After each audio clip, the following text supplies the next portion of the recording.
4 भाग गए थे, अब इंशाअल्लाह 24 आएंगे इंशाअल्लाह ताला। तुमने 4 को खरीदा ना, इंशाअल्लाह ताला तुम भिखारी बन के अख्तरुल ईमान और तौसीफ आलम के घर को आओगे।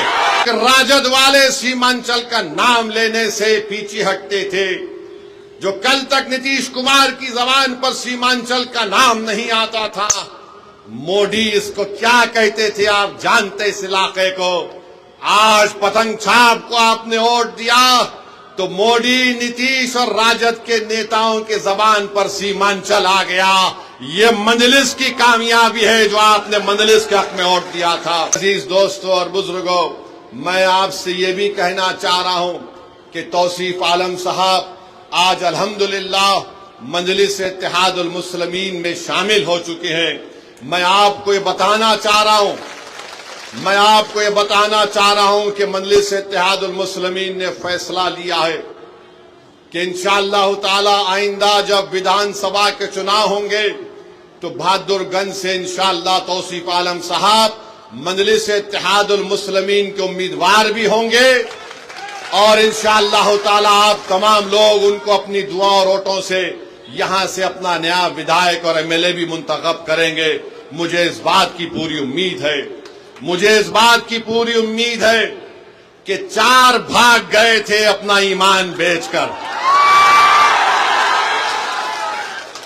ये 4 भाग गए थे, अब इंशाअल्लाह 24 आएंगे इंशाअल्लाह ताला।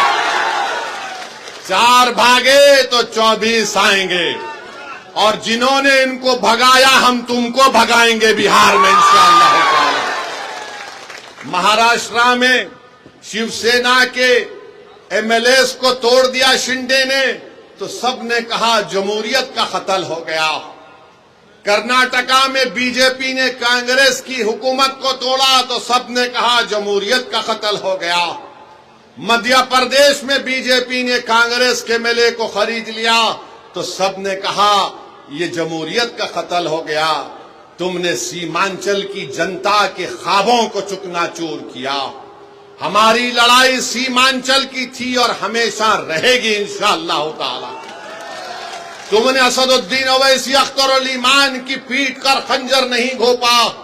तुमने सीमांचल के उन गरीबों पर, उन हमारे नौजवानों के सीनों पर तुमने खंजर मारा है जो सीमांचल में इंसाफ की लड़ाई लड़ रहे थे।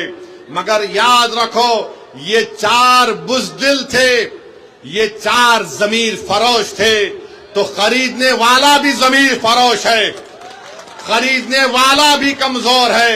अरे जो बिकने तैयार थे वो बिक गए, जो नहीं बिके वो तुम्हारे सामने खड़ा है। और जब तक अल्लाह जिंदा रखेगा सीमांचल की लड़ाई हम लड़ते रहेंगे इंशाअल्लाह ताला। और याद रखो राजद वालों, तुमने 4 को खरीदा ना, इंशाअल्लाह ताला तुम भिखारी बन के अख्तरुल ईमान और तौसीफ आलम के घर को आओगे। हम तुमको बताएंगे कि सीमांचल के इंसाफ कैसे होता है। अरे तुम सीमांचल की जनता ने पतंग छाप को वोट दिया है और पतंग छाप को वोट इसलिए दिया क्योंकि सीमांचल की जनता गयूर जनता है। सीमांचल की जनता गरीब जरूर है मगर सीमांचल की जनता अपने सर को सिवाय अल्लाह के आगे किसी के आगे नहीं झुकाती है। तो पतंग छाप को उन्होंने वोट दिया है, अपनी जमीर की आवाज पर वोट दिया है। और आज मैं कह रहा हूं कि अख्तरुल ईमान साहब मजलिस इत्तेहादुल मुस्लिमीन बिहार के सदर हैं। अख्तरुल ईमान ने इस जमात की जिम्मेदारी को उस वक्त संभाला जब मजलिस के पास कोई चीज नहीं थी। अख्तरुल ईमान की मेहनत और उनके साथियों की मेहनत ने मजलिस इत्तेहादुल मुस्लिमीन को किशनगंज से हमारा एक पहला एमएलए मुंतखब करवाया। पार्लियामेंट का इलेक्शन लड़े, 2 पार्लियामेंट का इलेक्शन लड़े, कामयाबी हमको नहीं मिली। हमारे हौसले पस्त नहीं हुए हैं। करीब 3 लाख के करीब हमको वोट मिले। असेंबली का इलेक्शन हुआ, आपने 5 एमएलए को कामयाब किया।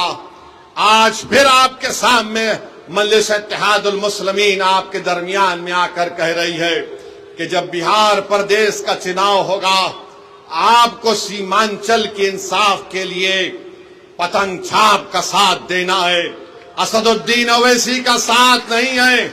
आपको सीमांचल के इंसाफ की लड़ाई मजलिस लड़ रही है। पतंग छाप ने जब से सीमांचल का नाम लिया तो जो कल तक राजद वाले सीमांचल का नाम लेने से पीछे हटते थे, जो कल तक नीतीश कुमार की जबान पर सीमांचल का नाम नहीं आता था, मोदी इसको क्या कहते थे आप जानते इस इलाके को। आज पतंग छाप को आपने वोट दिया तो मोदी, नीतीश और राजद के नेताओं के जबान पर सीमांचल आ गया। ये मजलिस की कामयाबी है जो आपने मजलिस के हक में वोट दिया था।